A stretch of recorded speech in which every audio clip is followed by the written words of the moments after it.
Hey, what's up, everyone? This is Dan Gasper, also known as Mr. Tuttle 05, across the DFS industry, and I am here with Monday morning's pregame show. A little bit of a different schedule this week. I think Blender's actually usually on Mondays. Travis Mangone was going to take over for him. He's got some roof repair getting done on his place, so he asked me to fill in here on Monday. So I'm taking over the Monday show, which is great because I was actually in charge of ownership projections and all that jazz on Sunday. So I have a pretty good idea of what went down on Sunday's slate of games and all that stuff. So I think I'm ready to go here. This is my first time looking at the results DB here. I haven't done that. I just pulled that up for the show here and was a little bit surprised that Damian Lillard wasn't on the optimal lineup. I know he actually went off last night, as did pretty much everybody in that Portland game. But I guess those guys were too high priced to be in the optimal lineup from last night. So we can take a look here. Couple things that I want to mention before we get underway, though. Make sure to give us likes here on our YouTube page.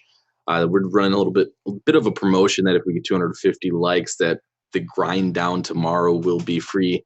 So for those of you that do not have a premium subscription yet, go ahead, give us a like, follow us, subscribe on our channel and all that jazz, and you will have access tomorrow to the grind down if we get those 250 likes. And I guess I think that's all I really have to say in ways of promo. So if you have any questions, feel free to ask me those questions in chat. You can either do that on YouTube. Otherwise, if you're on our video page on RotoGrinders, make sure to refresh that page because the YouTube chat kind of replaces or refreshes in there at the start of each video. So go ahead to either YouTube or the RotoGrinders video page, refresh. And if you have any questions, make sure to go ahead and just ask those in chat. So here we go. Taking a look at results database last night. We'll take a look at the optimal lineup first off, and then kind of go on, take a closer look at some different lineup combinations, as well as some results from, I guess, different levels of tournaments. Taking a look at the optimal lineup here, no surprise, Trey was the highest scorer of the night, 77.5 DraftKings points. I see a question already in there that he was 90.6% drafted. No, he was not. I'm not exactly sure where they're getting that specific number from. He was the highest owned player of the slate, though, last night by a fairly wide margin. So he came as no surprise. Dylan Brooks, Kawhi Leonard, DeAndre Hunter, Bruno Fernando, Kemba Walker, Kelly Oubre, and Kyle Anderson. You see a couple of guys that were really low owned in the optimal lineup. I would argue some of these guys were probably actually all these guys were actually kind of playable. I would say would it take some stretching to get them into your lineup, but a guy like Dylan Brooks, he was actually popping quite a bit in early RotoGrinders projections yesterday. He was a guy that was our early. For those of you unfamiliar with the process, when we're projecting ownership, a lot of it is done automatically or it's automated by a process that the stellar Chris Jimino has set up. And it basically looks at early projections and bases initial ownership runs based on that. And Dylan Brooks, when I was running projected ownership, at 9 a.m. yesterday morning, he was a guy that was popping as potentially a high-owned player. So I'm not actually that surprised that he had a good game because he was a guy that was in a pretty good spot against Phoenix. He has been showing the ability to score the ball lately. He has been putting up some pretty decent fantasy performances lately as well. So, yeah, he's a guy that had a good game. He was in the optimal lineup, only 2% owned across the board there on DraftKings. Kawhi Leonard saw low ownership just because of how high priced he was, but he's a guy that doesn't need a whole lot of talking about. He was obviously a good play yesterday, even in a tough matchup against Orlando. DeAndre Hunter, Bruno Fernando. Moral of the story here, guys against Washington are probably going to be good plays. If they're going to be low owned, they're probably pretty decent GPP plays simply because Washington plays at a fast pace. I think fourth quickest pace in the league last I checked, but the lowest defensive rating by a pretty significant margin. So yeah, low owned guys against Washington is typically a good recipe. Kemba without Jason Tatum, had a pretty good game as well. Kelly Oubre and then Kyle Anderson. Anderson was not on my radar, so pretty surprised that he would actually hit 8% there. But that was the optimal lineup. That wasn't the best lineup played on the site. Best lineup played on the site did actually have Damian Lillard. I talked about that a little bit earlier. Kind of surprising, Lillard did go off last night with CJ McCollum back. He's been on a little bit of a roll, but he wasn't projecting really overall that strongly just because, again, CJ McCollum was back. His price tag had risen significantly with McCollum out and with his recent production.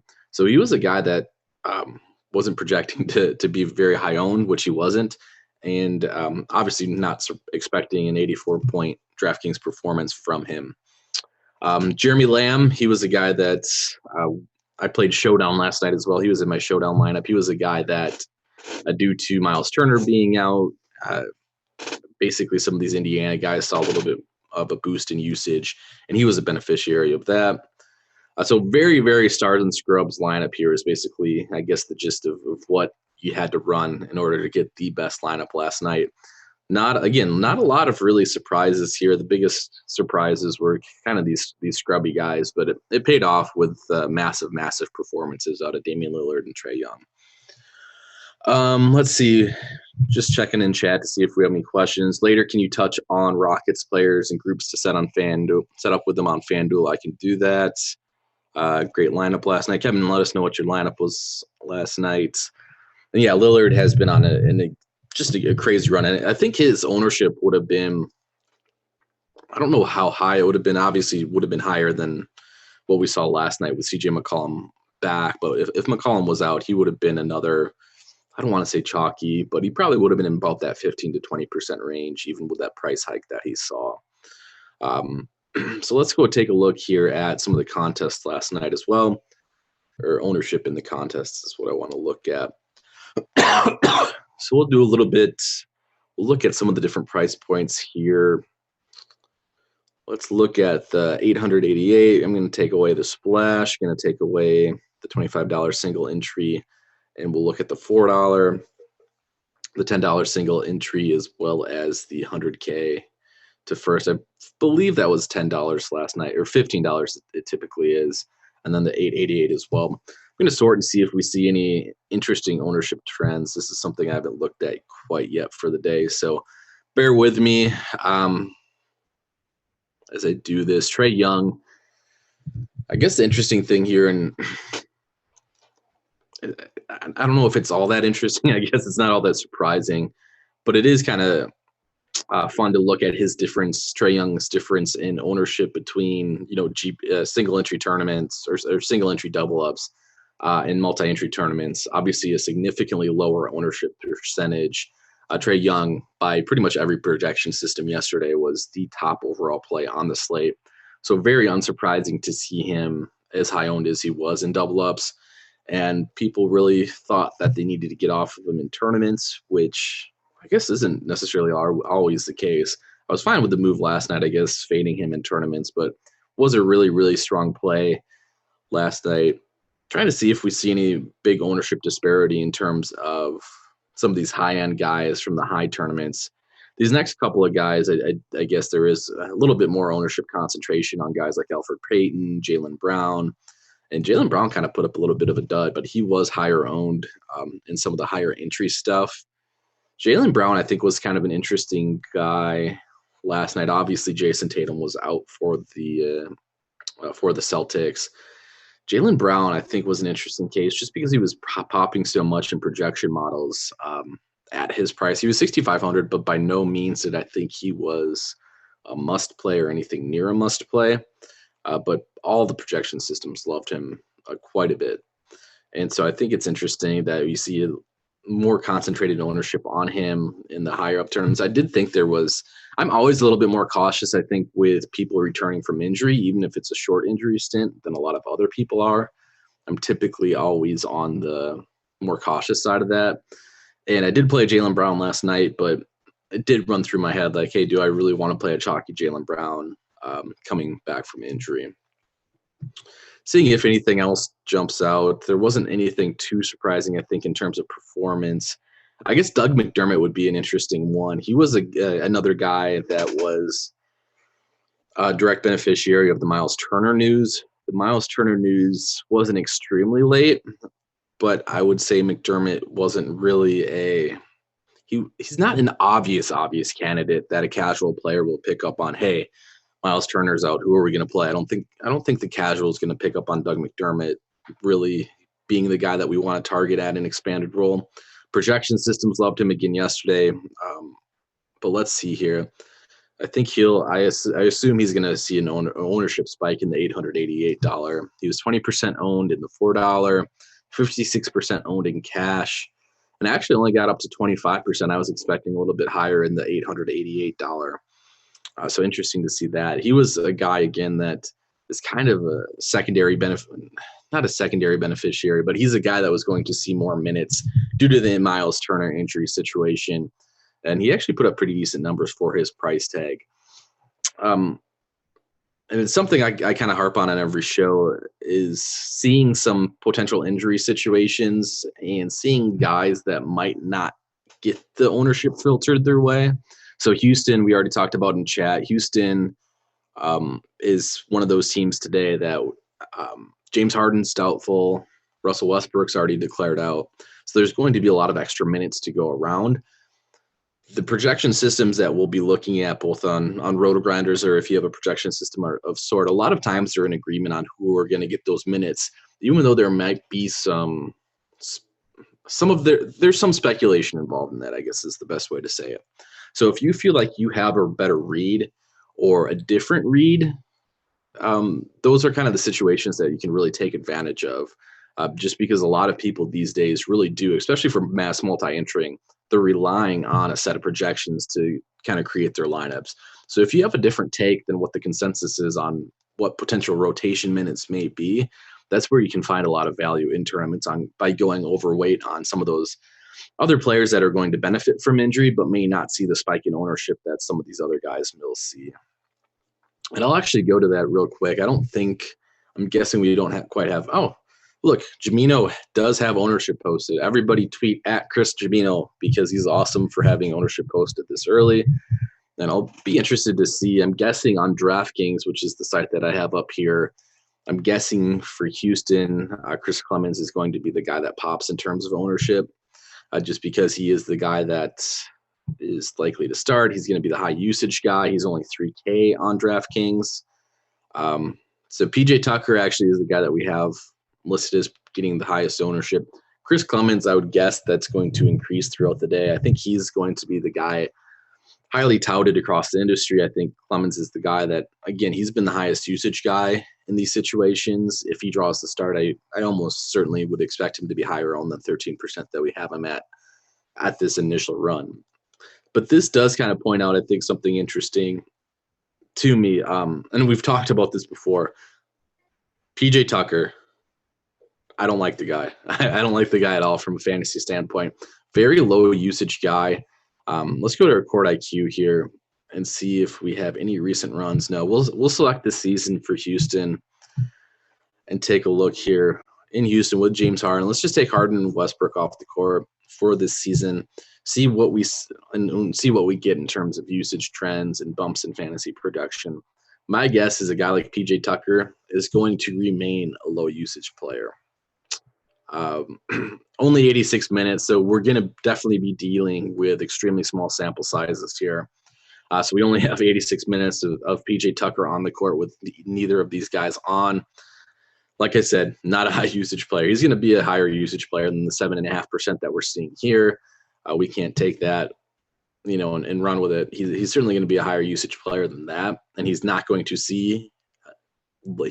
not going to see a decrease in usage like we see here.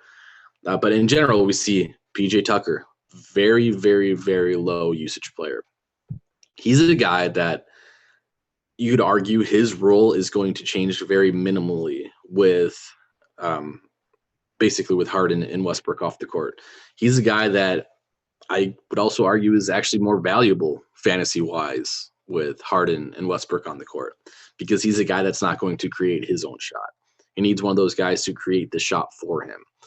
So PJ Tucker, and I do think this will be the case on both sides, on both FanDuel and DraftKings. I do think PJ Tucker is going to be and see healthy ownership. So he's a guy that I think is a pretty easy tournament pivot for me, or even a tournament fade. I think he's worthy of some exposure, but I also think that he is probably the top candidate if he's going to be projected to be the highest owned Houston Rockets player. I think he's a very strong candidate to fade in tournaments. Again, just because I don't think his role is going to change all that much. He's going to remain a low usage player, and he's not going to have Harden or Westbrook really setting up those shots for him. The other thing is he's already pretty much topped out on minutes that he's going to see. He's not going to see any more court time. So he doesn't see really an expanded role in terms of minutes. And again, his usage is going to remain low. So while I think PJ Tucker is certainly in play for cash games, he's going to be a guy that I think should be on your list to take some sort of underweight stance, if not completely fade him in tournaments. So other guys, like I mentioned, Chris Clemens, I think we'll see that boost in ownership. Interestingly, on FanDuel, pricing is a little bit different there. And I'll open up a FanDuel tab here. Pricing is a little bit different on FanDuel. And there are some pretty decent point guard options on FanDuel today where I don't think Chris Clemens will pop as much on FanDuel as he does on DraftKings. But let's see what we have here for early ownership projections on FanDuel as well for some of these Houston guys. So Houston guys on FanDuel, Eric Gordon is the guy that's kind of jumping to the top of the list, as well as Daniel House. So the trend you see here on FanDuel is that you're seeing some of these small forward guys really popping. I haven't taken an overall glance at the slate as a whole in terms of what small forward value looks like on FanDuel, but I'm guessing it's not the greatest. It typically isn't the greatest. So basically what this is telling you is we're going to look to these Houston guys that are going to get increased run at a weak position on FanDuel. Eric Gordon, you see, means he already has him listed as a core tag. On DraftKings, Chris Clemens was the guy listed as a core tag. Another thing I'll mention is Clemens certainly has some sort of minutes upside on this 21-minute projection as well. He's a guy that could see a little bit more run than we're predicting here, which would make him pop as a little bit more of a value play as well. And so, but yeah, if again, looking at projected ownership here on FanDuel, then you see we only have Clemens right now as 1%. It's certainly going to be higher than that, and Chris will get him higher than that on his, following runs that we have. But he's not going to be as high owned as you think. I see people in chat here saying a high owned Clemens seems like a no-brainer fade. I would say I don't think Chris Clemens is going to be as high owned as you think. I think on DraftKings specifically, he'll be higher owned than on FanDuel for sure. But I think it's an interesting discussion to bring up on at which point or at what type of ownership do you think he is a good fade is interesting. If he's 13%, I'm playing him, and I'm going overweight on him. I think if you were to get up to Chris Clemens being in that 40 to 50% range, then you might start talking about him being a little bit better of a fade. But even I think in single entry tournaments, I would still have interest in Chris Clemens. He is a guy. Let's go back to our Court IQ tool here. He's the guy that is going to soak up a bunch of usage, and we see it here. Again, we're going on very, very minimal sample sizes or very, very small sample sizes here. So Eric Gordon, extremely heavy usage. Chris Clemens, extremely heavy usage in this scenario. Those are the guys that we want to target. So if neither of them are popping, I guess Eric Gordon is popping a little bit on FanDuel projected ownership. But the high usage guys are the guys that I'm a little bit more okay eating the chalk with. It's the low usage guys that I am a little bit more okay fading. So like I already mentioned, the PJ Tuckers of the world, I'm okay fading. Even the Ben McLemores of the world. McLemore is not expected to get overly owned, but those are the guys that I'm more okay fading are the lower usage guys. The high usage guys are the guys that, even if they're a little bit chalky, I do still want some exposure to them. Somebody mentioned which groups you would run with kind of FanDuel in terms of running your multi-entry bids or builds. All these guys are so cheap that it's a really good question that I don't have, I guess, a good answer for. be my initial stance. My initial stance is on FanDuel. All these guys are so cheap that I would have a tough time really limiting it.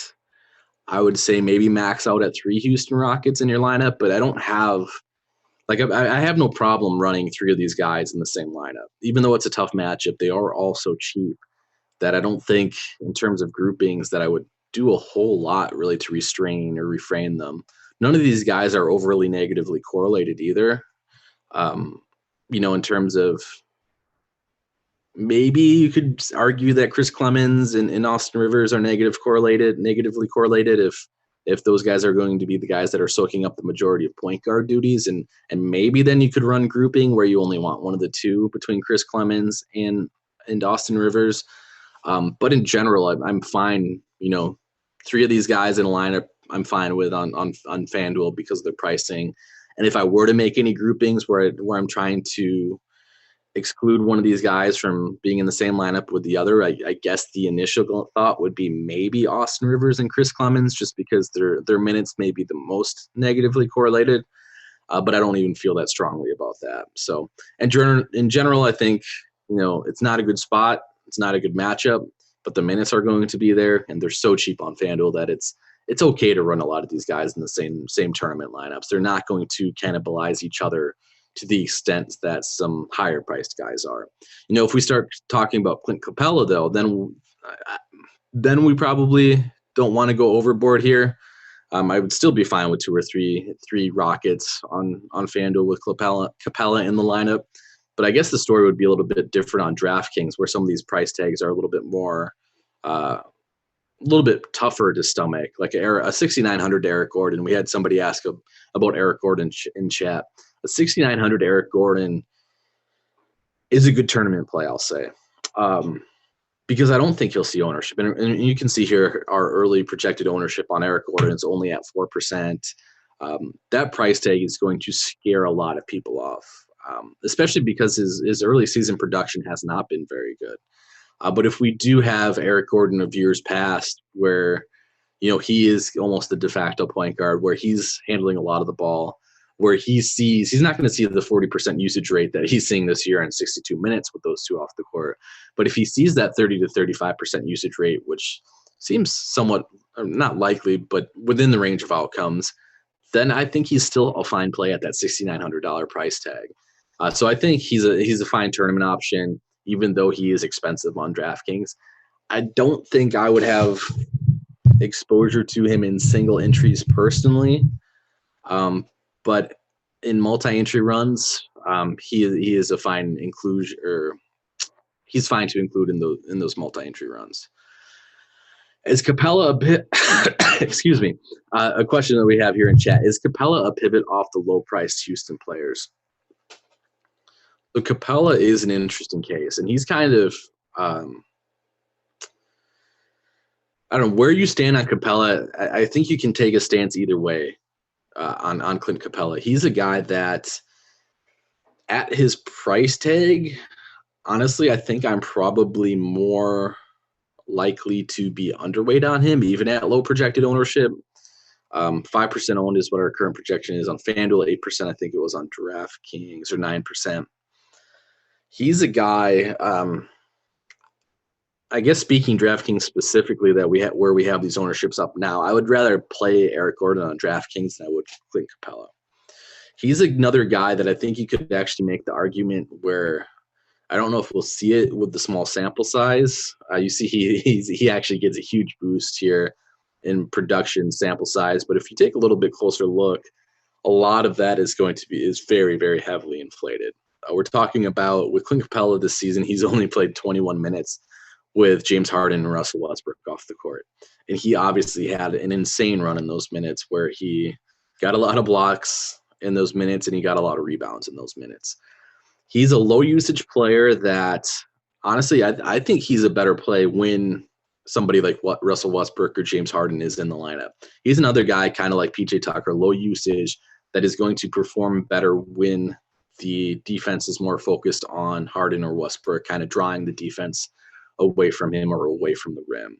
So Capella is actually a guy that I would take he's not going to be heavily owned, so I'm not going to say I'm going to take an underweight stance on him because I don't think that's I don't think that's a crazy stance. But I don't like Capella all that much in tournaments tonight. I guess he's a guy that again I would say he takes more of a fantasy hit in theory than he does in kind of a boost in this scenario. Let's see, going back to chat again. If you have any questions, feel free to ask them in the YouTube chat. I'll do my best to answer them. Can be regarding tonight's slates or last night's slates. If you're on our RotoGrinders website, make sure to refresh that page. If you're not getting the YouTube chat up, just give the page a refresh, and then it should come right up there for you. Josh Cleveland in chat says Gordon is a lock button. He's playable anytime one of Harden or Russell Westbrook is out.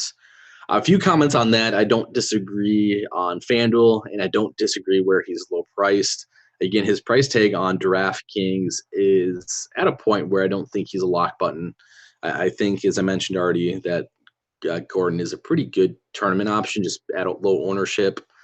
And he is a guy that, yeah, he should see increased usage. I will say, depending on who they start, if we get Chris Clemens starting and kind of a higher usage player starting than like an Austin Rivers, if you see Chris Clemens in the starting lineup, he would be a guy that would soak more usage away from Eric Gordon. I don't think that matters at his price tag on some sites, but it's something to note that if those two are going to share the court a lot, Chris Clemens and Eric Gordon, I would say Gordon's fantasy production actually is probably not going to be extremely comparable to the last couple of seasons. He obviously will still see a boost compared to, if James Harden and Russell Westbrook were on the court, but it's still those high usage players are being replaced by another high usage player. So he may not see the spike that we were kind of accustomed to the last couple of seasons. And I'll also say that Eric Gordon has been healthier the last couple of seasons than what we've seen this season. There's also a very, very real chance that Gordon is just kind of washed up at this point in his career. He has been shooting the ball better a little bit of late, but he's a guy that, again, good tournament option, good cash game option on FanDuel, good option where he's cheap, but I wouldn't expect kind of previous years' usage rates to kind of seep into this year. I wouldn't be surprised if he takes a step back from kind of what we grew accustomed to the last couple of seasons. Kareem kind of just agrees with my Capella take here. He likes him better with the superstars as well. What's my take on Dion Waiters? Dion Waiters. Well, let's go to the injury situation room here. Dion Waiters actually did get some burn last game, which is kind of interesting. And a lot of that had to do with who was out, especially at the end of the game. So Dion Waiters, I will say, is completely unplayable if Jimmy Butler plays, if Kendrick Perkins, there's a throwback for you too. If Jimmy Butler plays, if Kendrick Nunn plays, if Goran Dragic plays, you cannot play Dion Waiters. I would say if they all miss, maybe in tournaments you might be able to play him. He's still going to be a guy that chucks the ball, but he's going to need a lot of injury situations to line up to make him anywhere near playable. And you can kind of actually see that with our initial projection run. We do not even currently have a projection for Dion Waiters just because we're currently projecting all those guys in would be my assumption. I think questionable is the worst. Yeah, we're projecting Jimmy Butler and we're projecting Goran Dragic and we're projecting Kendrick Nunn in. Again, if all three of those guys miss, maybe you can start talking about a little bit of Dion Waiters if you want to get really crazy in your mass multi-entry builds, but he's not going to be a guy that I think will be worth talking about too much just because I don't think the injury situation is going to line up for him to be relevant tonight. Would you play Barnes over Gordon in FanDuel cash? I would not. We're talking about Harrison Barnes here is my assumption. And interestingly, let's take a look at their projections here for them. Harrison Barnes, we have 24.81%. Or 24.81 fantasy points. Eric Gordon, we have projected for a full 4 points better, or 3.5 points better. I do think Eric Gordon is the better cash game play than Harrison Barnes on the slates. I don't want it to come off. I don't want my previous talk to come off as bashing that Eric Gordon is some sort of bad play. I don't think he is. I think he's a fine, again, to kind of summarize, he's a good play in cash games where he's cheap.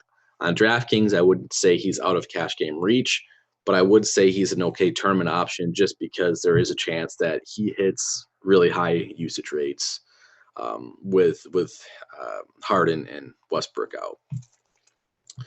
As Devin mentioned in chat here, don't forget to hit the like button here. We're doing a little bit of a giveaway for non-premium subscribers. Tomorrow, the grind down will be free if we hit 250 likes, so make sure to go ahead and hit that like button and go ahead and hit subscribe as well. Any questions you have, again, go feel free to post those in the YouTube chat. I'll do my best to answer them. If I don't get any more, we'll just talk a little bit more about the injury situations to monitor on Monday night. This is actually a pretty small list from what we've seen lately. I'll give it a refresh and see if we've had anybody added to this list here lately.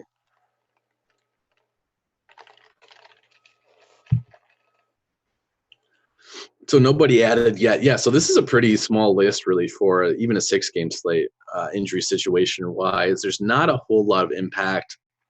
Nerlens Noel, I guess, would be the biggest guy, but Steven Adams is likely back, so he's unlikely to really have a huge impact as well.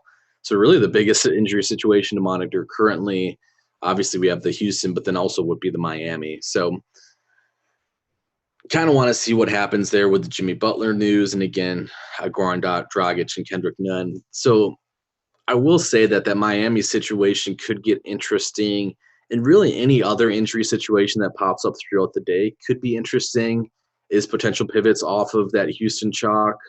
So let's take a look at Miami here. Let's actually run a query with them in Court IQ here. This is a Court IQ tool for those of you unfamiliar with it. We'll go here to Court IQ. Let's just run it with Jimmy Butler off real quick first and see who kind of the biggest beneficiaries are. If all three of those guys are out, or if two of the three are out, Tyler Hero is going to be a guy that gets a lot of ownership, and rightfully so, because he's a pretty high usage guy. He's shown the ability to shoot the ball and score the ball. But let's see here we got our Dion Waiters here from the guy that was asking about Dion Waiters earlier. And this is what is appealing to Dion Waiters, honestly, whenever he's even remotely in play, is just because his usage is insane. Typically, he's just going to chalk.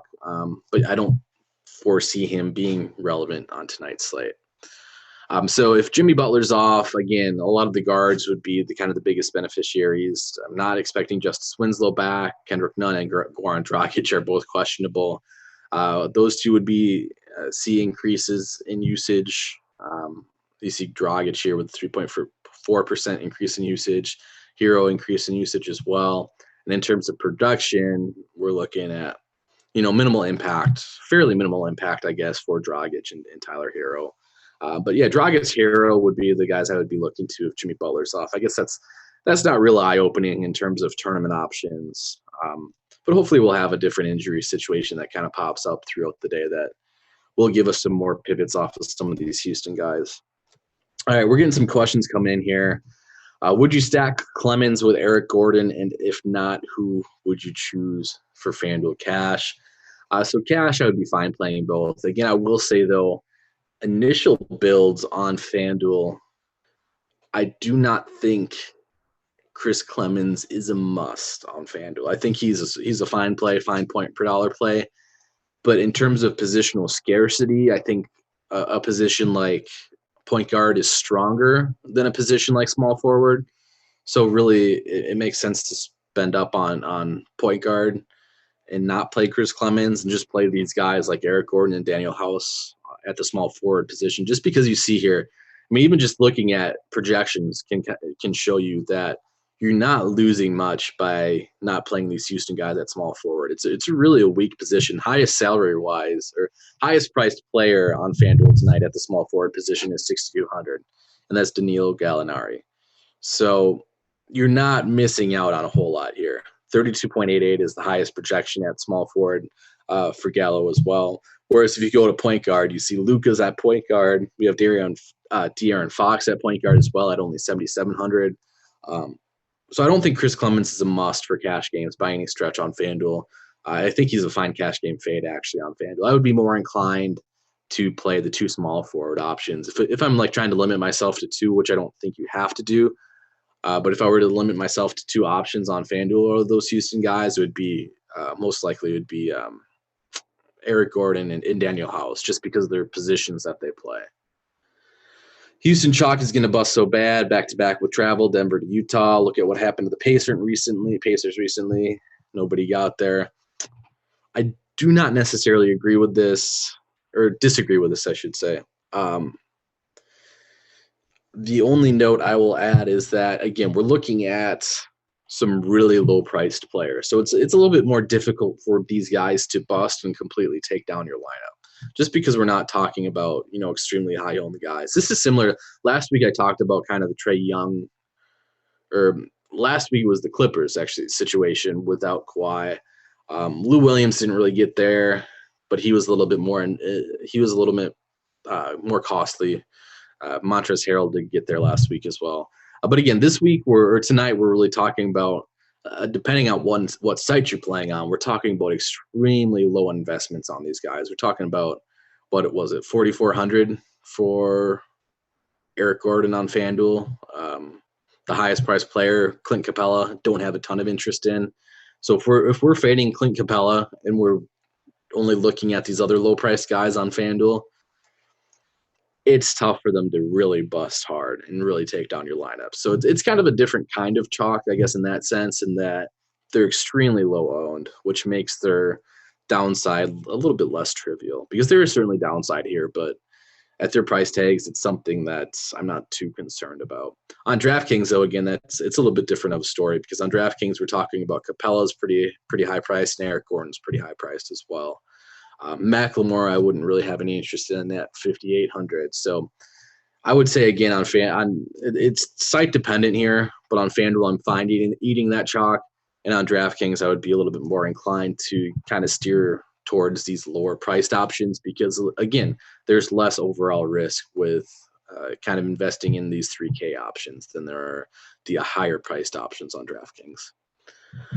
Thad Young is a good pivot to get off Tucker. I agree with that. Thad Young will be high owned, though, I will say. You could actually see Thaddeus Young being higher owned than PJ Tucker. I am interested to see – I was following this game Saturday, but interesting to see how their rotation – so I need to go back to the main page here. I'll be interested to see – I haven't taken a extremely close look on the Bulls rotations on Saturday when they played kind of in the same situation with Markkanen out. But I know Thad Young got the start. Let's see how many minutes he racked up. Racked up 34 minutes. He was a bit of a fantasy dud, but that helped keep his price lower. I do like Thad Young tonight. Again, he's going to be a little bit more chalkier, though, so I wouldn't really consider him. I don't think he's sneaky, but yes, he's a good pivot. He's a little bit more expensive, but I would prefer playing Thad Young over PJ Tucker for sure. Another guy that you could look at is a lower owned pivot. Another guy, he drew the start, was a dud as well. Luke Cornett.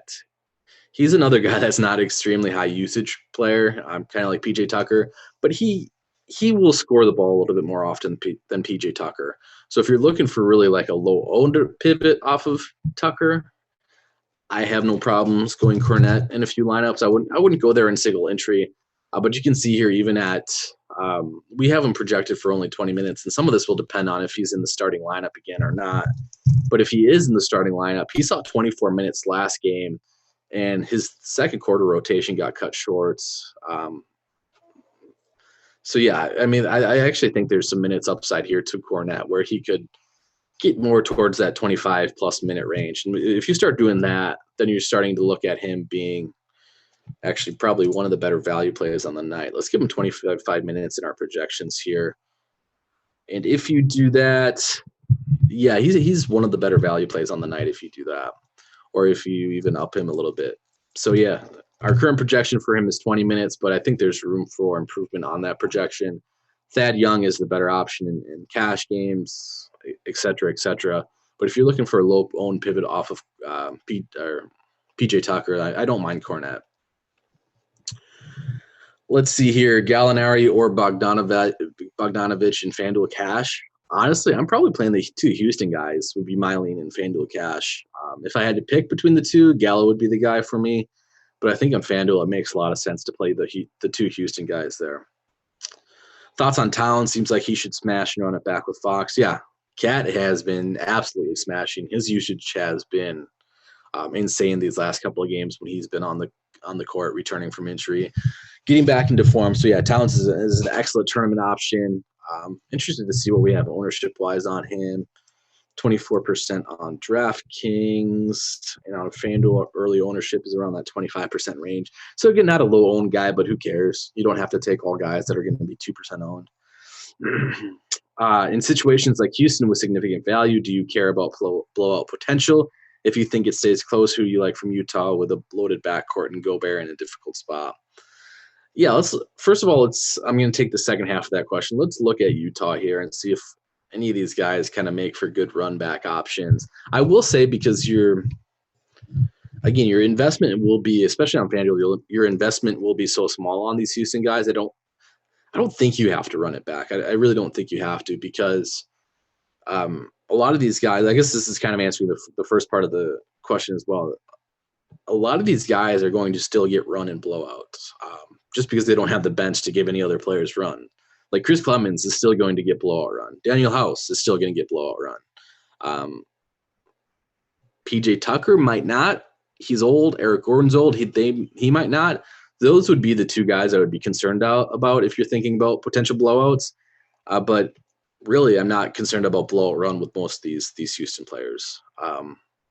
But again, if you do think the game is going to be a blowout, I think you can still get value out of some of these Houston guys. You can still get value out of a Chris Clemens. You can still get value out of a Daniel House. And in that instance, you do not have to bring it back with a Utah player. If you were to force me to pick a Utah player, I don't know if you could force me. I don't love any of them. Mitchell obviously has the highest ceiling. Let's actually sort by ceiling. Actually, we have Gobert with the highest ceiling. I guess from a game theory perspective, if I were to bring it back here, I would actually kind of be interested, I think, in one of these small forward options. So I'll pick Bogdanovich as my bring back option, just because I think that would kind of bring you a unique construction on FanDuel specifically, because you're not playing the two Houston small forwards in that lineup. Then you're actually playing one of the Utah small forwards. So I'll go with Bogdanovich. Let's see here. You high on the Pistons-Cavs game tonight? Yeah, I mean, I haven't taken a super close look at that game yet. Obviously, Drummond's always going to pop as an option. We can look at some of the options here. I'll go to DraftKings. The problem with a lot of these Detroit guys, specifically, a lot of these guys are priced up, so they're not going to be. I mean, they're still fine options. It's just hard for them to return tournament value at their price tags. I'd be a little bit more interested on that Cleveland side, I think, with a guy like Tristan Thompson, who's really pretty low priced.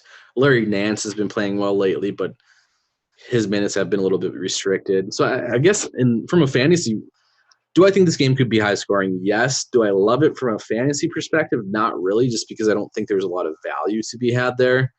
Tristan Thompson on DraftKings and Kevin Love on DraftKings would probably be my favorite options from that game. But from the Detroit side, outside of Drummond, I don't love a lot there. In situations, we already talked about that one. Tuttle, who are your favorite two pay-up options tonight? I will actually be doing the expert survey after this and talk a little bit more about that. Let's see who we have as the two highest projected. I think on FanDuel, Luka. I mentioned already, Luka and De'Aaron Fox are kind of the guys that I want at point guard. Luka would be the pay-up option there. I think my secondary pay-up option would be Karl Anthony Towns. But again, I haven't started constructing lineups yet. So I'll say Luka and Towns, but I'm not 100% sure those will be the guys, that I'm focusing on in cash game lineups or anything like that. I'm not sure how they fit together quite yet. But just kind of from a broad perspective, those are the two pay-up options I like.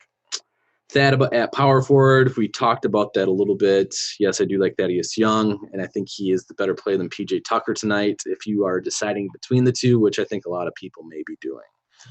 Levine, Mitchell, and DeRozan, who is more likely to fail and who is more likely to succeed in FanDuel Cash? I'll give Levine the succeed. I have most of my faith in Zach Levine there. Most likely to fail, I will actually go with Mitchell. People mentioned the blowout concerns already. He's a guy that if he does not get there early, he may not be looking at any fourth quarter run. So I'll give Levine most likely to succeed and Mitchell most likely to fail. Is Levine a full fade at his price point? Yes. No, he's not a full fade. Yes, his price point is very difficult to stomach. Let's see what he is on FanDuel. I don't know his FanDuel price today offhand. 93 on FanDuel. I think he's up to 9,200 on DraftKings, 9,800 on DraftKings. Is he a full fade? No. Is he someone that I am likely to have a lot of ownership or a lot of exposure to? No. He's at least shown us the ceiling, and even if you see here, if we sort by our ceiling projections here, according to our ceiling projections, fourth highest ceiling on the slate. He's a guy that's always going to have an extremely high ceiling. His price tag should push ownership down. Do I love paying that price tag for him? No. Do I think he's still in play for tournaments? Yes. Tuttle, we already did that one. DeRozan, great play. He loved Kobe. Rip Kobe. I'm not going to get into narratives. I don't know those as well as some of you guys. I typically don't play narratives, but I'm not going to pretend that some people may not be playing a little bit more hard in this situation, or might have a little bit something extra to pay for. Would you consider just doing a Utah Rocket stack with maybe lower owned game and then limit exposure in the rest of the lineups for tournaments? This was. Let me read that again out loud. Would you consider just doing Utah Rocket stack with maybe another low owned game and then limit exposure in the rest of your lineups? And this is for tournaments. And I'm thinking you're probably only playing a couple of different lineups here, so you're trying to limit your exposure to one lineup. I don't hate that idea, but like I mentioned before, really with some of these Utah guys, especially on FanDuel, I do not think you necessarily even have to bring it back with a Utah player because these Houston guys are so cheap. I really don't think you have to really stack the game to get exposure to it. If you like a Jazz player and you want to play him in tournaments, then yes, I would make sure that Utah player is in lineups with my Rocket stack. But if I'm saying I'm creating a Rocket stack, so I guess this is a good discussion for when you're building lineups with our tournament builder. If you want to create a group that says in your Houston stacks, I'm trying to think out how it is best to say this without getting you guys too confused here. If I have a Jazz player, so the rule that I would create, if there's a Jazz player in my lineup, then I want 2 Houston players in that lineup. However, I'm not creating a rule that says if I have a Houston player in my lineup that I have to have a Jazz player in my lineup. I hope that makes sense.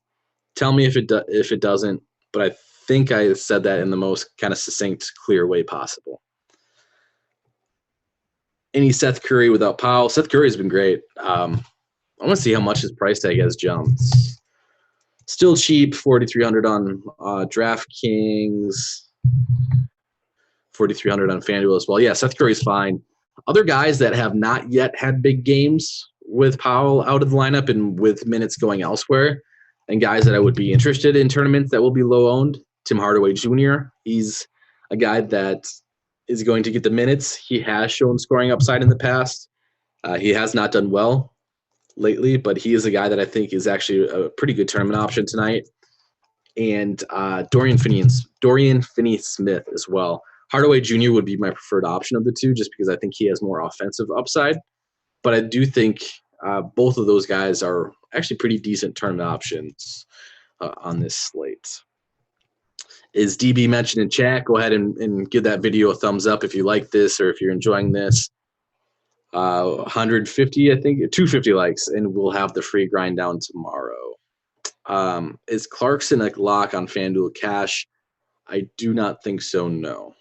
He is not a lock in FanDuel Cash. What position is Clarkson these days on FanDuel? Is he shooting guard? That makes him a little bit more attractive, but no, Jordan Clarkson is not a lock. He is a guy that you could bring back in those Houston stacks if you wanted to in tournaments, just because he's a guy that could get those mop-up duty minutes. They're not obviously not going to be running Mike Conley out there if you think the game's going to get out of hand. So, yeah, Jordan Clarkson is actually an interesting bring-back option in that game. Who is your top power forward, FanDuel Cash? And these are the last two questions I'll take. Who is your top power forward, FanDuel Cash, and what is your favorite Spurs stack? So let's look at the Spurs stack first. This is something I actually haven't looked at yet, so bear with me and as I form my opinion on air. So again, a lot of this is going to be site dependent based on kind of different price points. I do think Thad Young on a point per dollar perspective is the best Chicago option. But if you wanted to run somebody like Thad Young, I think you could honestly run Thad Young solo and bring it back with like an LMA or DeRozan. I think that's fine. DeJounte Murray, he does not have the minutes, but if Murray gets to, if you think this is a spot where Murray could see his minutes creep up to the 30 minutes, I think he's an interesting tournament option. But in general, if I were to stack the San Antonio-Chicago game, I would say Thad Young would be the first guy in there for me on both sites. And then from the San Antonio side, I would say, again, kind of dependent on price tag, I'm actually leaning DeJounte Murray is the guy that I would go to from the San Antonio side first. I mentioned Luke Cornett earlier as kind of a low-priced tournament option in this game. He's somebody else that you could look to as well. And then top power forward option, FanDuel Cash. Let's answer that with looking at our projections here. PJ Tucker. And then Thaddeus. Thaddeus Young is the guy that I mentioned, and we just talked about him. I do think Thad Young is a cash game lock on FanDuel. So currently, I'm not going to call PJ Tucker a cash lock. I talked about how I don't like him all that much. So Thad Young is the guy that I'm locking in kind of at that first power forward position on FanDuel, and then kind of taking it from there. I will say I am completely okay with playing PJ Tucker in cash games, but he is somebody that if I have the extra money, because I'm saving money at small forward with those Houston guys, if I have the money to upgrade at power forward, then I am fine upgrading on PJ Tucker. I don't think he is a must, whereas Thad Young is the guy that I do think you want to get into your lineups. That is going to do it for this show. Message here from Devin says 250 likes goal. I've been telling you to get 250 likes on this page. That is actually for the Grinders Live later. So make sure you check back in on Grinders Live. Get 250 likes on that video. Get me 250 likes as well, though. I mean, why not?